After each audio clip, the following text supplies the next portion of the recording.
What's going on, my fellow wealth creators? Matty Ice here. Welcome to another training. Today, I'm going to be sharing a conversation that I had with a really good friend of mine, Matt Seibert from the Life 180 team, where we are discussing World Financial Group, WFG, and other multi-level marketing companies that provide financial services like PHP, FFL, etc. GFI is a newer one, right?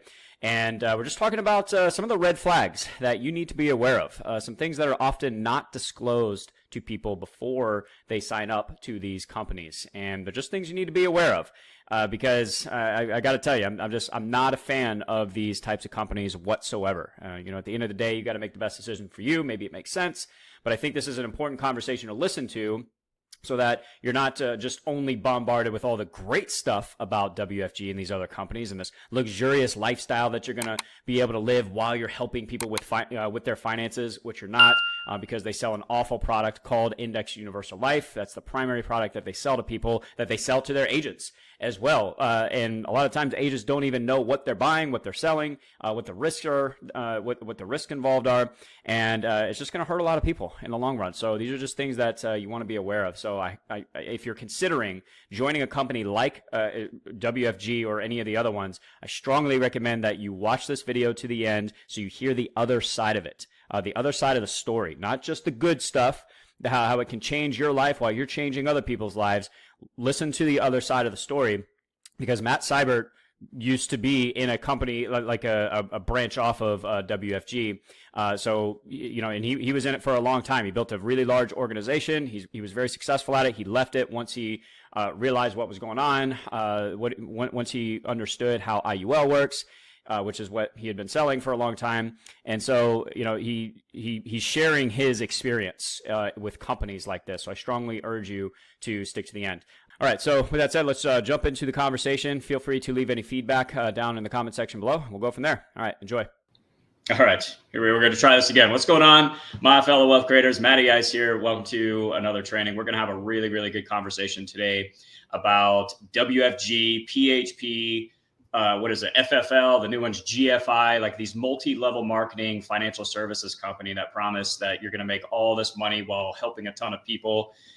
And for me, I just have a real big problem with companies like this.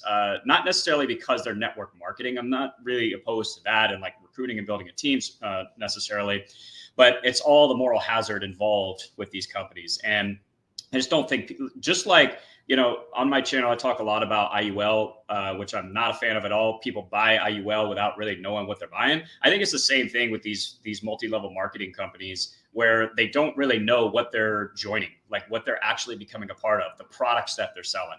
And there's so much emphasis on recruit, not a lot on product knowledge and how to structure these like really life-changing products that they're selling, like Index Universal Life. We're not talking about selling makeup kits and protein powders and stuff like that. We're talking about major financial decisions that people are making with these products, and the agents that are joining have no idea how they work.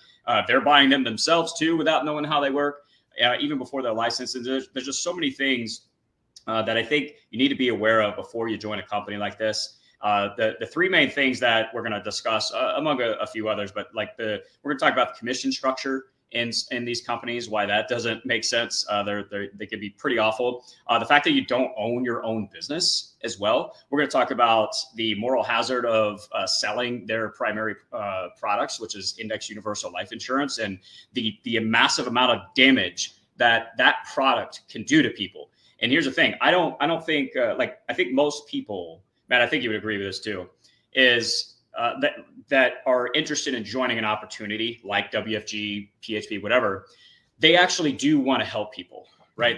I don't think anybody gets into this business wanting to hurt anybody intentionally, right? Just to make money.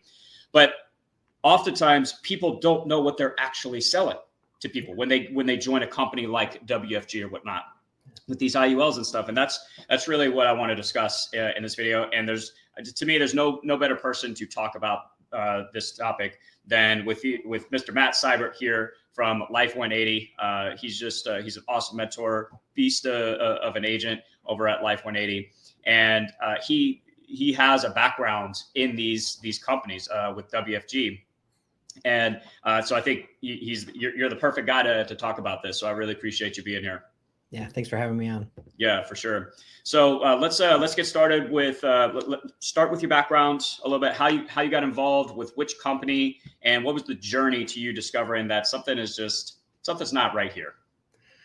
Yeah, I mean, I started off in it was a company branch off of WFG, but it was ran off the WFG system and what they do as a company. Been with that company nearly a decade. And I worked my way up to being the CEO's right-hand man. It's one of the reasons why I have a lot of insight on the systems and what they do and why they do the things that they do. And it's one of those things where those types of companies are really built on smoke and mirrors. And as you get deeper and you stay longer with a company and you work your way up, that's when more and more things are actually revealed to you. And so, unfortunately, it took me 8 years for me to really see the big picture, but that's how good they are at hiding certain things and revealing certain things once they feel like they can trust you, that you're pretty much in, you know what I mean? You're in the inner circle. But as you get in deeper into the inner circle, you start to, take a step back and say, what the heck are we really doing here? Right. And it was a long journey. And fortunately, a lot of things kind of coincided. I always felt like something was wrong. Unfortunately, with those types of organizations, the longer you stay, the higher you move up, the more leverage you have. And I was in kind of like a predicament where I really didn't have much of a choice. I had to figure some things out, but everything was highly leveraged against me, where all my business, all my commissions, everything could be taken away. Right. And so I had to strategically figure out what I was going to do. But around that time, that's when COVID happened. And then it just created my exit for me. And then I ended up at Family First Life, which is a whole other circus act, which we could talk about as well. And then once I realized that was a bunch of clowns, I found Life 180, and then here I'm at. And so it's one of those things where I kind of look back. I felt like I was just going to forget about it. It was my past and it was behind me, and I was going to look forward. And the reason why this stuff keeps on coming up is now with Life 180, I'm interviewing 3 to 5 agents a week, sometimes, more than that. And predominantly, most of them are coming from WFG, PHP, GFI, Primerica, all these different companies. And every single week, I'm just hearing stories upon stories of just stuff you just never would have imagined would be happening to agents. Right. And they're completely taken advantage of because they're green. They're brand new to the industry. And I hear all these stories. And I think my second or third weekend of doing these interviews, I realize nobody's standing up for these agents. Like, what is being done exactly? And just kind of taking a look at the environment, I realized there's nobody really standing up against these organizations and saying anything, calling them out. Right. And for me, it's now become my personal mission, because if there's anybody that's willing to stand up and call people out, it's me. And I know enough as far as how they play their games, where I can objectively point things out and kind of guide people and allow them to make their own decision. And that's my thing. Hey, look, if you like that and that's your Kool-Aid, no problem. Keep on drinking it. But at least I want to kind of reveal to you what's behind each door. Sure. And then you can make an educated decision if that's the direction you want to go. Because a lot of these companies, when you join them, unfortunately, you're not going to be able to see too far. You're only going to see what they put out one by one. And then over time, years, you'll finally be revealed to you what it really is. And then you just wasted practically like a year. And so I just want to speed that up for people and kind of show them, hey, look, this is exactly what you're getting into. And you're going to have to make a decision if that's exactly what you want to do.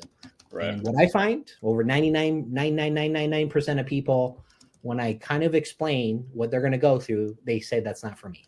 Right. We're on to something. Right. So what is that? What are they going to go through? Walk us through the process of joining one of these companies. Like, what does that journey look like? Yeah. Every company is a little bit different, but overall they have the same practice. They'll usually invite, people to some type of overview, an introduction to the company. And in that overview, it's already pre-made, like a sales pitch in a sense, to pitch to you how you're going to make money, how you need to leave your job, how your life is going to completely change, financial freedom, you're going to be, this rich person, whatever the case may be, however they sell it, right? And then this is the good part, is they sell based on a crusade. And I think that we all get behind, as far as the impact of helping families financially, the problems in our country with financial literacy and all that stuff. How could you not get behind that? 100%. So that part's good, but what they don't tell you, of course, their answer to all of that is IUL, which we'll talk about a little bit later. Yeah. But regardless, the sales pitch, the overview is really strategically designed to evoke emotion and getting you excited to, hey, I'm going to do this thing, right? So it'll be another day, but you'll meet with the person, and then this is where you know exactly what you're getting into is you're gonna have to pay to join the company. Ideally, most of these companies will say it's a background check. It's not. It's a membership fee. It's a complete lie. That money goes straight to the company. And I don't know how that would get past legal because it's not. Yeah, well, they could technically say it's their internal background check, but it's like, okay, what did they really check, right? In a sense. But it's a membership fee. And then once they join, that's kind of where they take you on this journey. But really, that journey, it's presented to you as this is your training program. This is how we're going to train you. But what's not revealed to you is just a way to extract your contacts and extract your lists and extract the people that you know to schedule more appointments. So you're basically a lead generator. Right. That's why when you ask these companies, do you have leads? A lot of them, they actually say, yeah. And it's true, you're the lead. So they didn't lie. It's an internal lead system. So internal consumption and stuff like that. Yeah. Let's talk about that really quick. So what happens, like, let's say I join WFG and I'm making a list of my contacts that might be interested in these financial services, whatnot. What happens at that point? So first off, I have no problem with creating a list. I think you should. I think it's the smartest thing you do. Create a list. And that's really the purpose of taking a look at what resources do you have, right? Who should you talk to? What relationships could you build to generate referrals and stuff like that? I think it's a great place to start. Unfortunately, what they do is most of these companies, and this is what you got to watch out for, they'll have you input your list into their system, right? So it's their CRM, their platform, and usually you're putting in their name, their phone number, email, and all that. The reason why you want to be careful, if you see that when you quit, because there's a 99% chance you're going to quit once you figure out what you're going to do, they keep your list and they call those people. They actually call your list. Could you imagine that? Right. Like your uncle's getting a call from some guy, and it's just crazy, right? Yeah, good stuff. But that's really the purpose. So they're going to create your list, and if once you create the list, immediately what they're going to do is they're going to present to you some type of carrot. Hey, so we got 7 days or 10 days or a certain amount of days to get you promoted. And in order for us to accomplish that, we got to go on a few appointments and close some deals. Mm-hmm. One of those deals is going to be your own policy. So they'll, of course, set up their own policy and close them on an IUL, and then they'll schedule 2 or 3 more appointments, having the agent focus on getting promoted. Right. So the agent's excited and they're dreaming like, okay, I want to get promoted, and gets them out of the comfort zone. They're scheduling appointments with their uncle. And then there we go. Now, here's the big problem. You're not licensed. You don't know anything about the product. You don't know anything about the leader that's going on the appointment. So you're about to introduce your family member to somebody that you don't even know their credibility or trustworthiness. Right. There's just a lot of moral hazards with this situation. And then you're, starting your own policy and you don't exactly even know what the product is. You just got a basic overview. You kind of know you feel like everybody's a good, person, because that's the environment that they create. And then in a week, this is what's happened. You submitted your application. Your uncle and your mom just submitted an application. And at the end of the day, you're not licensed and you don't even know what the heck is going on. That's usually. And you don't get paid on any of that either, right? You can't get paid because you're licensed, but that is why you're not licensed at that point. So your upline gets paid on all that. Well, this is why they strategically do that. They actually want to work with you while you're not licensed, so they can get paid on your deals. Sure, which is crazy, right? I mean, that is crazy. Yeah, and it's almost when I joined Live 180, I got paid. I set up 2 whole life insurance policies. We're going to get to that later, and I got paid on them. And the network that, like my network that has reached out to me, like the way I generated my leads, I just post on social media and I share my story. And I had people within my contact list reach out, say, hey, I'm interested, whatever. I'm getting paid on that. Right. Obviously there's overrides and stuff like that. And that's fine. But I think that's an important thing to recognize, is that that's not how it should be, at least in my opinion. Okay. And you're saying that they strategically do that so that they make money off of your contacts, you and your contacts, on products that you have no idea what you're buying, what your family and friends are buying now. And again, we just go back to the moral hazard of that. So I just want you guys to be aware of that. It's kind of messed up, in my opinion. So go ahead. Yeah, it's funny because we get a lot of people when they come over from WFG and all these other companies, and I tell them, hey, look, here, if you want to write your own plan, you could write your own plan. You get paid on it, and they're kind of shocked. They right. One recent one, actually, the other week, they said, "Oh, you can actually do that? That's legal." Right. I mean, that's how much level of brainwashing that's going on. I had that the other day too, Matt. Yeah, I had that the other day too. Agent coming on board, and she asked about writing her own policy and doing a commission split with me. I'm like, no, right? We don't need to split anything. Yeah, you get paid for writing your own policy. She's like, what? Yeah, that's how it's supposed to be.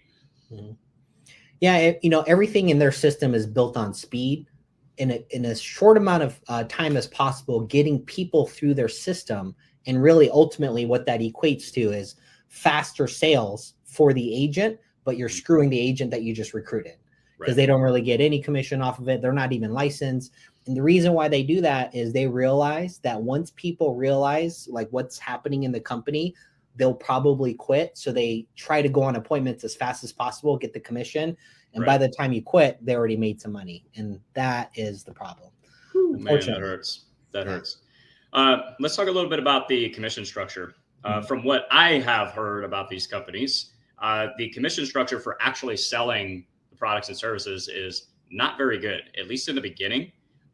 What I've seen is that if you really want to make good money, you have to recruit, you have to build a team. I don't, obviously every company's gonna be a little bit different, but I think like the starting commission is like around 25% of any sale that you make. Is that pretty consistent among these companies? Depending on the company, it could be anywhere from 25 to 30%, which that really doesn't exist in the industry. And the only reason that they're able to drop the comp that low is because WFG, PHP, that entity is actually the one that's going to be paying you. The carriers pay them. They take that money and then pay you a lot lower than what the carriers, even their bottom rates are. Which is that's why it's so low. Yeah. That's going to bring us to the next point here in just a second that you absolutely need to be aware of with these companies. But I want to stick with the commission side just really quick. Because like with Life 180, we start at 55%, if I'm correct on that. You can tell I didn't really start this to make money. I came in as a consumer, so I wasn't even really paying attention to the commission structure. I just knew this is something that I have to do. I have to share with people. But so we start out at 55%, then it scales up from there depending on volume. So just that right there, like the difference in the commission structure should raise a little bit of red flags right there. And, maybe Life 180 is not like really up there comparatively speaking to other agencies. I don't know. But like the 25% commission rate, like on with WFG and whatnot, just think that that raises a red flag, which brings us to the next point is the fact that you don't own your business. Yeah. Right. So what you were just saying, Matt, is that you're in companies like WFG and GFI, whatever, you're not actually directly contracted with the carriers, right? That sell the IUL. You're contracted through WFG, GFI. They have the contracts with the carriers. And so WFG and GFI pay you, not the carrier. Is that correct? That's correct. Yeah. That means you don't own your business. Mm-hmm. That means WFG, GFI owns your business versus, again, with Life 180, we are contracted directly through the carrier. So if I wanted to leave Life 180 for whatever reason, I keep that business. Correct. You own it 100%. That's huge. And guys, all the renewals. Yeah, that is massive. Oh, that's another thing too, Matt. And I think this would be a good opportunity to go back to a little bit of your experience as well. Because when you left, I mean, you built a pretty good organization. I mean, you were making good money. Yeah. And you left that behind because, your morals, your principles, values just could not do that anymore. Right. Which I totally respect. That's a lot of money to leave behind. But that means any product, services, whatever that were sold through your organization, the company is still getting paid on, not you. Is that correct? Oh, yeah. I mean, That's I did crazy. well. Yeah, I did well producing myself, but I built a pretty big organization, $1 million agency. And so what that means is not only overrides, but all the renewals. And, those renewals go on as long as the clients have it. Wow. And so the minute I quit that company, all renewals, everything stopped. And that's how they roll. And what a lot of people don't understand is that first year commission is really nothing. It's the years and years and years of the renewals that make all these companies rich. Right. And what happens is because they own your book of business, a lot of these companies, they'll give you like 1% while they're getting like 4 or 5% of the renewals. They'll give you a small change, because the reason why they do that is so you can technically say, oh yeah, I get renewals. Right. So as a recruiting aspect, when you get asked, well, do you get renewals? You could say, yeah, but the agent doesn't realize it's like a small fraction of what you could get. So there's a big confusion in the industry. Like GFI, they left WFG to start GFI. Mm-hmm. Eric Olson was a top performer at WFG. He left and he started GFI. And the way they're recruiting is they're saying, hey, you come over here, you own your book of business. Well, technically that's not correct. What they mean is you own your code number under GFI, meaning that code number, you can sell it to another agent, but it has to be within GFI. But outside of GFI, that code number means nothing. So you technically don't own your book of business. So just be careful. If you hear, oh, well, they said I own my own book of business, it's only within GFI. Yeah. It's not like the industry. So when you see their videos about becoming an entrepreneur and starting your own business, do you actually own your own business? No. Or are you just an independent contractor or sales rep for the company? And look, if that's something that you're okay with, by all means, go for it. But I don't think a lot of people know that. And I've seen it right in the GFI contract, because I was following the WFG GFI lawsuit a little bit. And right in GFI's contract, it says they own everything. Everything. They even own leads that you've generated that you haven't spoken to yet. Anything in your pipeline, GFI owns. It's right in the contract, guys. That is absolutely insanity to me. Even the list of your friends and family that you put into their system, they own. Yep. That's crazy. In my opinion, that's just absolutely nuts. Something you absolutely need to be aware of. So anything else on the journey going through these companies before we get into the insane moral hazard of the IUL that they sell? I think, just when you understand how you're going to start in those types of companies, just to kind of give some contrast for anybody that's watching and they want to join a company, they want to get into the industry. I think the primary thing you should focus on is, first, you should be licensed, right? Mm-hmm. And instead of like going out making sales, you should be with a company that's focused on developing you, developing your knowledge, developing your skill set before going out and pushing you to go out and talk to people and pushing you to go out and recruit and build an agency. Right. So if any company that you join starts talking about recruiting within the first 90 days, there's a red flag.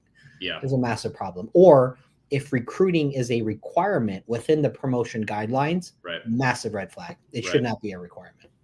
I couldn't agree more. And because for me, this is not a business. Like if we're talking, again, if you're going to sell like protein powders and whatnot, I don't care about that. Potions, Yep. But what we're talking about are major financial decisions that people will be making with the products that these companies are selling. To me, that's not something that we should strive in the first 90 days to make a ton of money. I'm not saying making money is bad and that you can't do it, all right? But that, in my opinion, it should not be the primary focus. And that's where there's so much moral hazard with these financial services companies and they focus so much on the recruitment model, is that there's such a complete disregard for the impact that the product they're selling is going to make on people. It's all about just money. Recruit, make money. You're going to live this luxurious lifestyle, and you're helping people as well. We're helping people with their finances. No, you're helping people destroy their finances with something like IUL. We're going to get into that in a second, but it's another good point where they focus so much on getting you to recruit and make money versus the product knowledge and developing you as a person. And getting good at asking questions and diving into like learning about someone's situation so that you can match the right product to their situation, their goals, etc. But the product knowledge, I think, is so key as well, because these are complicated products. A lot of times people are putting a good chunk of money into it. It should not be taken lightly. Your first 30, 60, 90 days needs to be about understanding the product. What's the impact that it makes on people's lives? How does it fit into somebody's personal finances, right? And their goals and stuff like that. And for me, the money will eventually follow. Like, maybe you won't make as much money in your first 90 days with Life 180 that you would WFG. But then I would say you're thinking about this thing the whole wrong, and you probably shouldn't be in this business anyways. Yeah. Like, if your only goal is to make money, you go sell the protein powders and the shakes and stuff. Don't sell financial services. Yeah. So let's, I think it's a good segue into the product that they sell, which is Indexed Universal Life. I encourage you guys to go on my channel, just type in IUL in the video section. I have so much content on IUL. And I just want to say really quick that, one of the reasons I got into this business and why I'm so passionate about it is I almost bought an IUL. Now, and I'd never say that people should never buy an IUL, but 99.9% of people will not do it if you understand how the product actually works. And I thank my lucky stars that I found Chris at Life 180, and I was introduced to you, Matt, and we had multiple conversations about this. And I thank my lucky stars I did not buy that thing, because it's pretty awful product for the most part, especially the way that these companies set them up. So let's talk about that a little bit. What's your experience with that?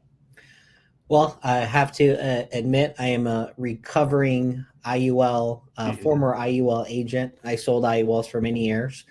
So how do I get to that point? Well, when you join these companies like WFG, PHP, GFI, PFA, FEG, they're all the same thing, right? What they really focus on is recruiting and selling you the dream and getting you feel good about the mission.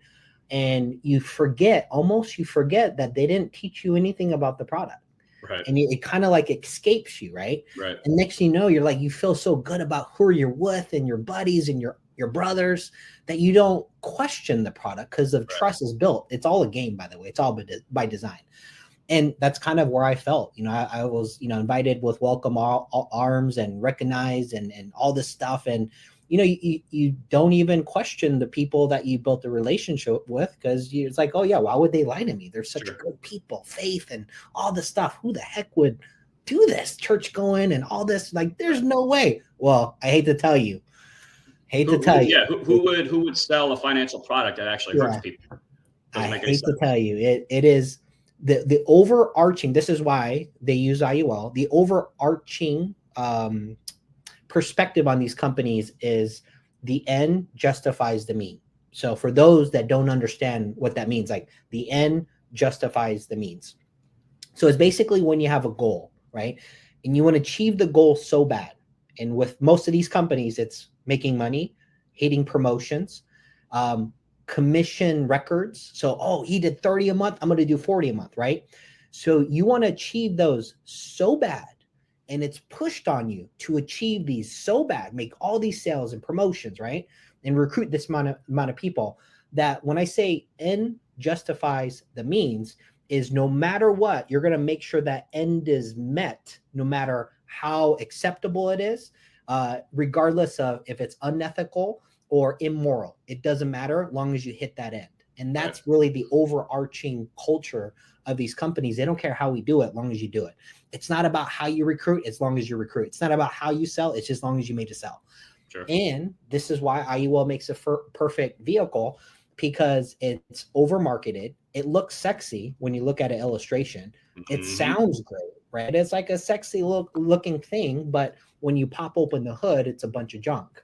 Right. And unfortunately, we didn't have any people that was vocal before Chris really coming out.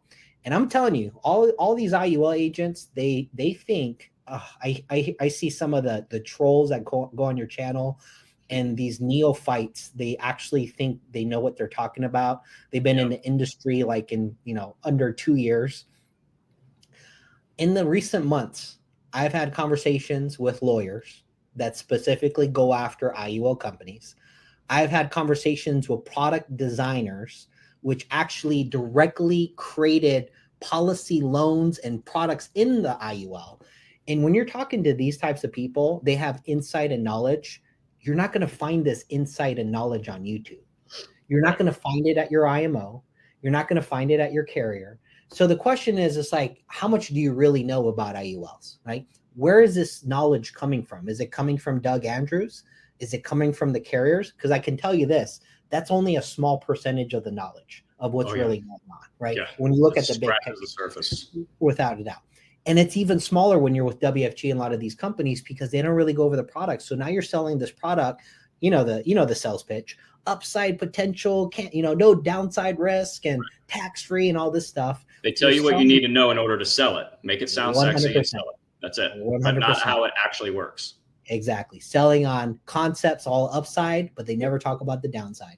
And so this is the moral hazard in those types of organizations. I mean, all across the board, we could talk about it, but FFL is just as bad. Now they're selling, universal life, like it's final expense, hotcakes over the phone.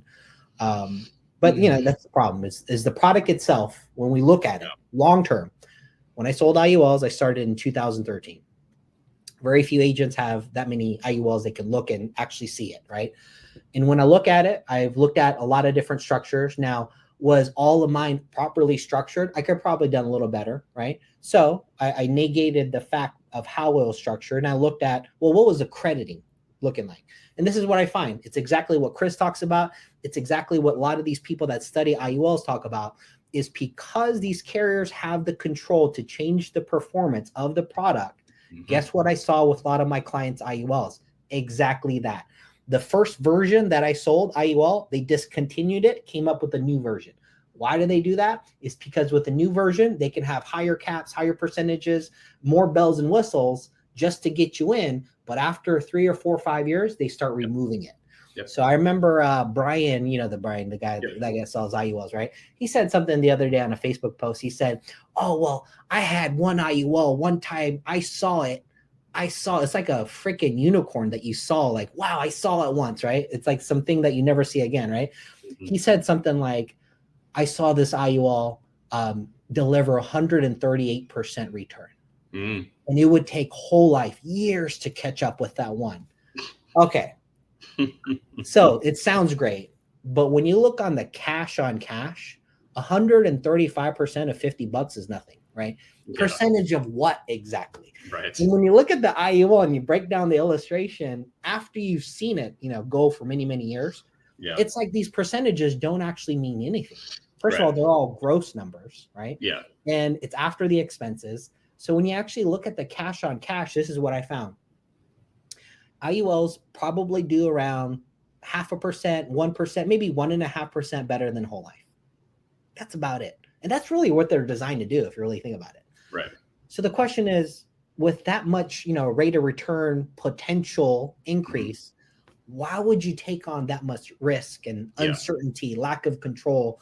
Now, if it was like a 8% return difference, hey, risk reward, okay, now we have a conversation. Sure. But the reality is you can't judge an IUL off of one good year. No, you cannot.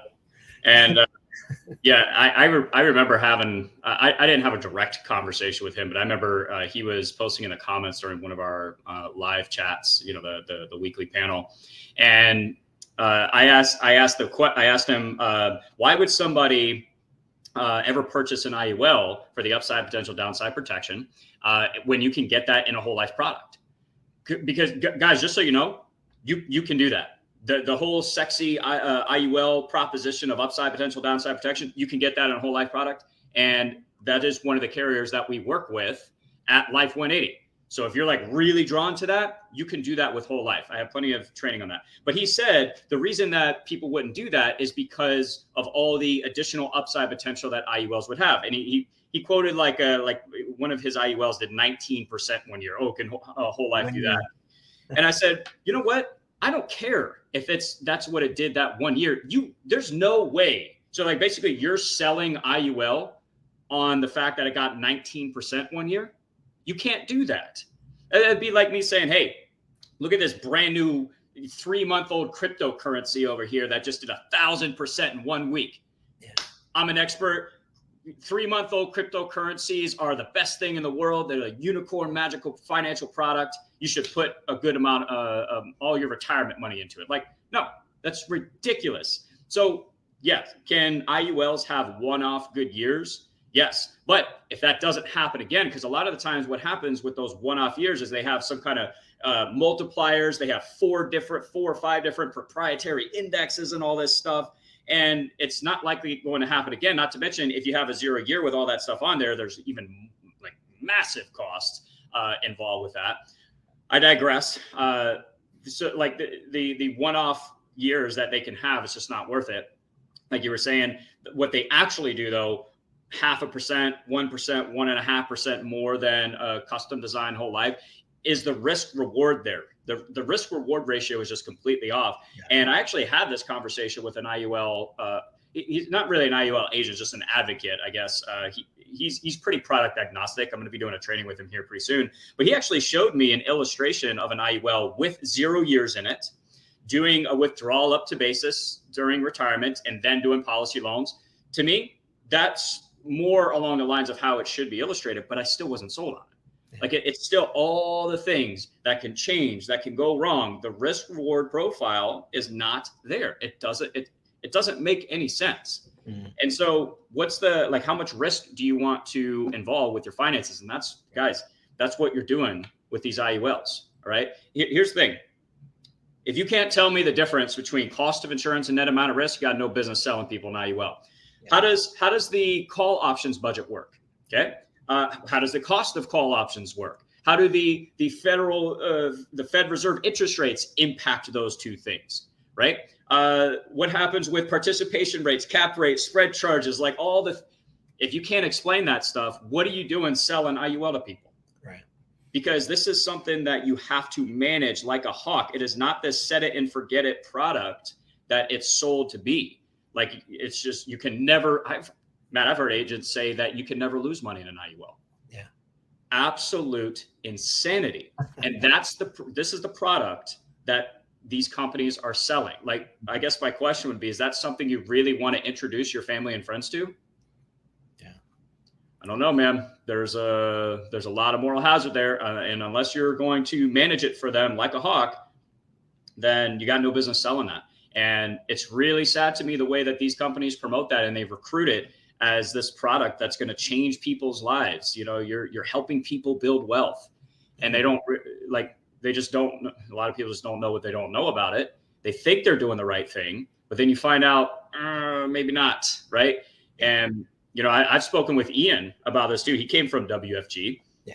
That was a pretty cool story too. You guys actually met at a WFG event, if I'm not mistaken, right? And he was listening to Chris's videos on the drive to the WFG event, and he saw Chris. He's like, "What are you doing here?" That's so funny, so crazy. So I did a training with him, and he actually broke down the policy that was set up for him by his upline in WFG, and it was awful.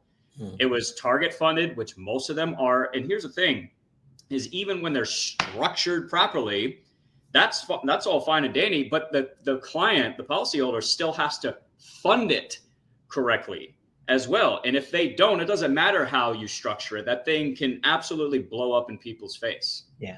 So, you know, if you're getting into this business because you really do want to help people, question what you're actually providing, and really understand that product. If you're already involved with these companies, ask your upline these questions. You know, how does this product work? What's the difference between cost of insurance and net amount at risk? You know, what happens if the client, has a $100,000 loan balance in retirement? They have a 0 year. What happens to their cash value? Right? Well, what's this thing about call options that I'm hearing about? Like, they're probably not going to be able to tell you any of that. And they'll probably just tell you that's not a big deal. You don't have to worry about it. Get back to recruiting, whatever. Like, man, that's just so frustrating.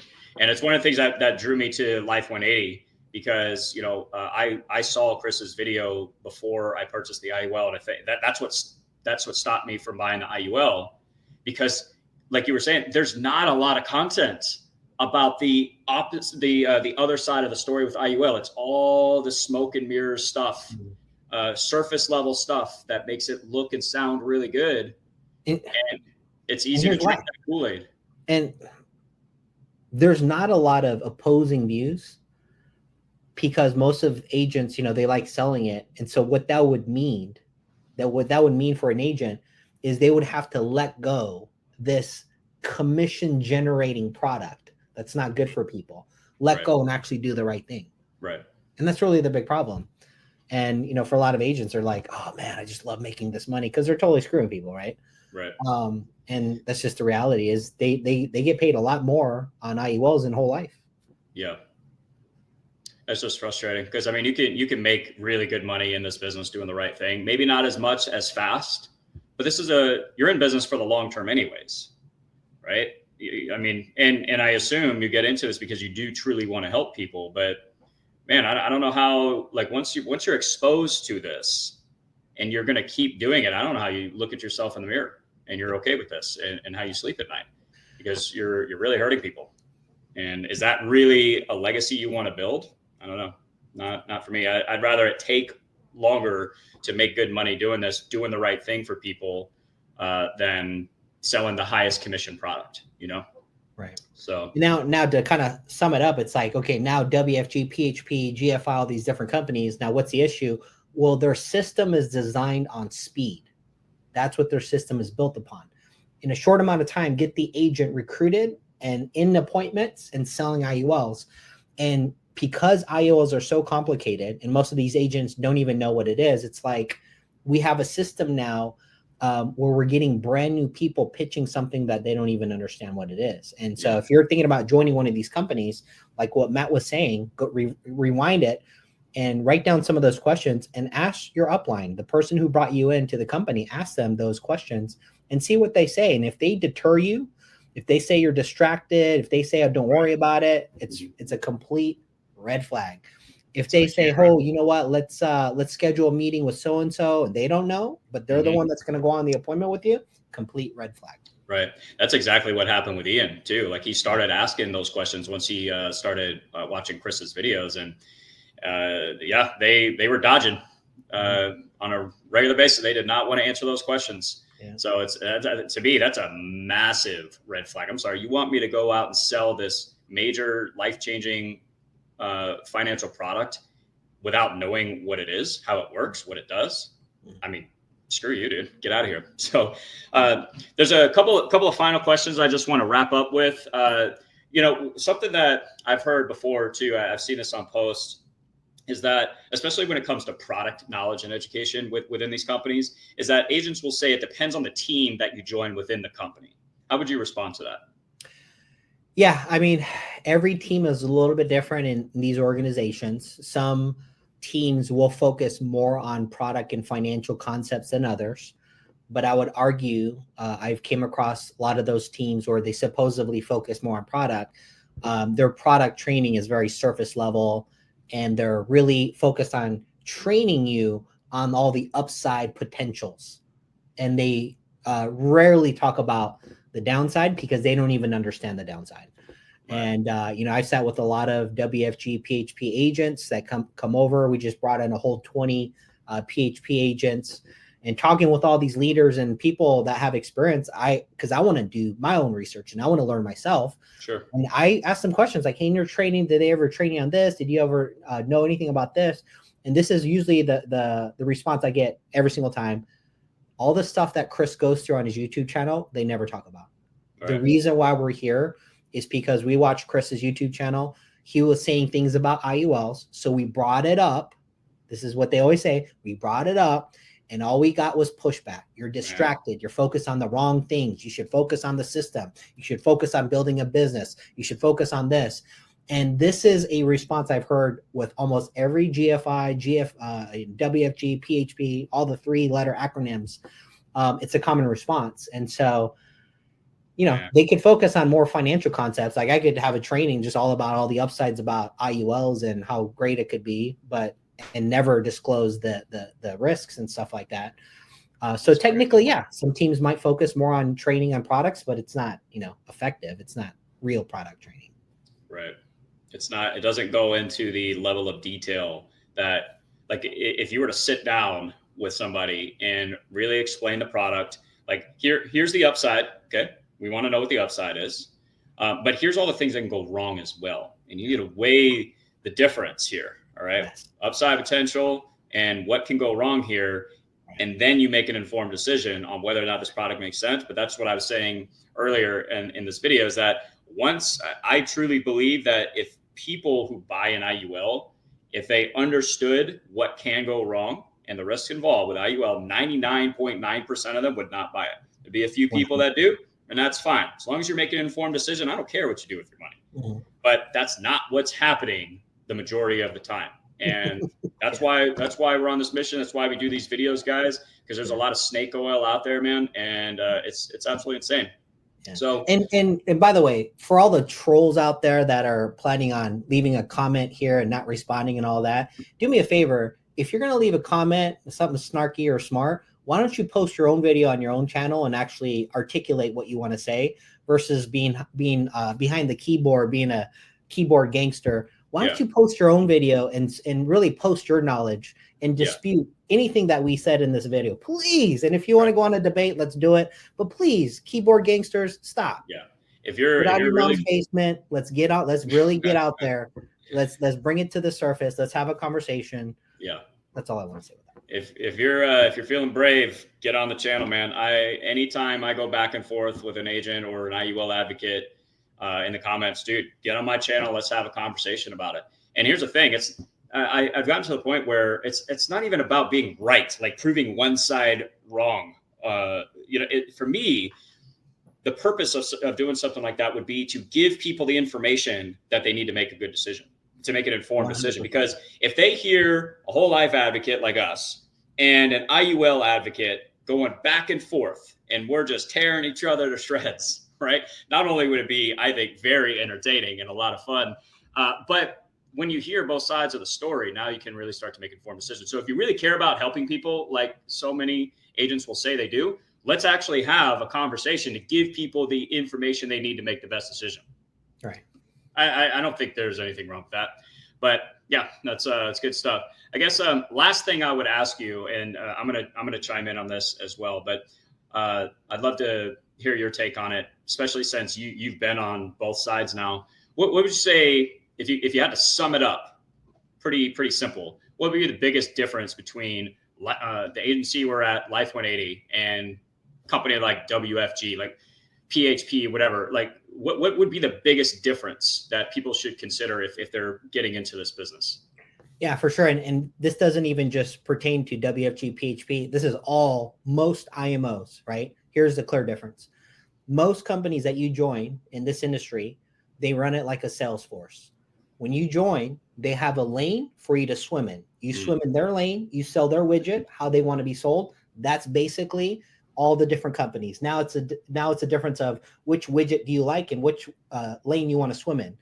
What makes us different is when you come work with Life 180, we don't have a lane for you to swim in.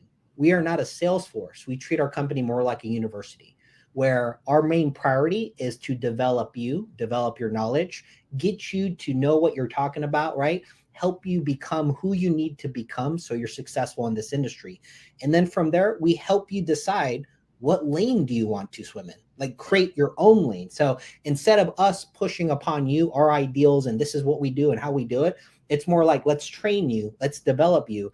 And what do you want to do? And we help you build that. That is probably the biggest difference. I love that. Kind of took the words out of my mouth a little bit about picking your own lane. I think I love that about Life 180, where I'm doing my own thing within the organization and stuff. But obviously the training is fantastic, mentorship and all that stuff is fantastic. But I think the freedom of being able to, because this is actually your business that we're building here, we can build it however we want. There's not one particular way of doing it.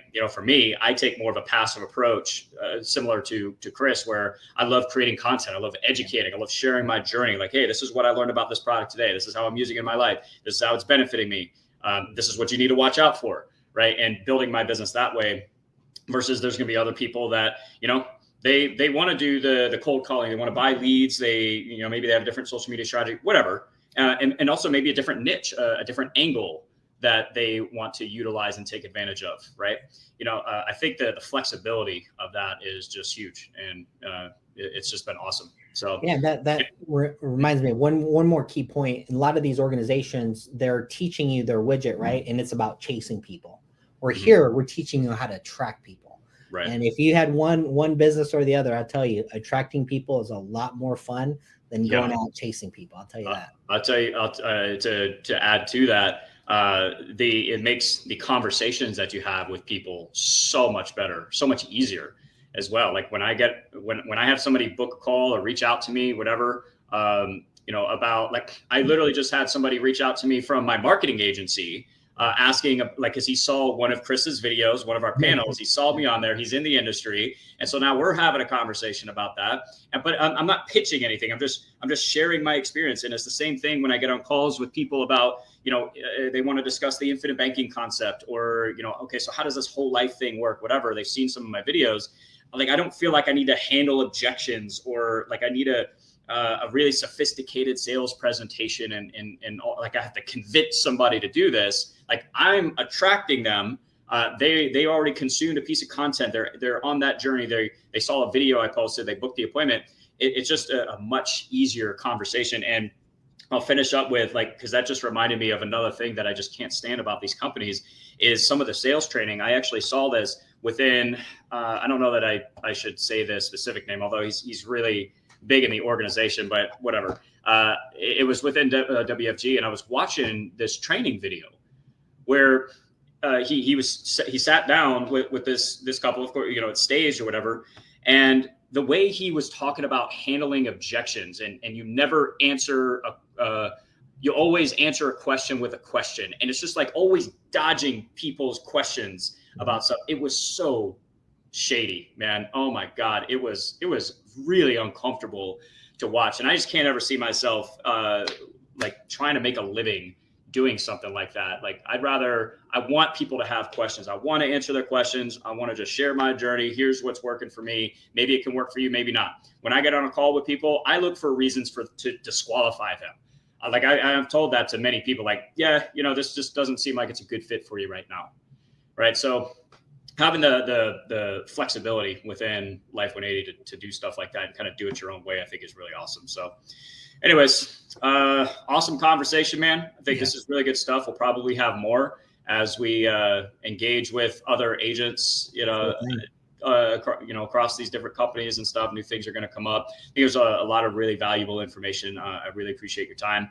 Look forward to what we're building here, guys. If you want to have a conversation with us about potentially joining the team, we'll have a link down below. Let's just have a chat, see if we're a good fit, right? And we'll go from there. Cool. All right, Matt. Well, I always appreciate it, brother. And thanks for having me. Next one, man. Yep.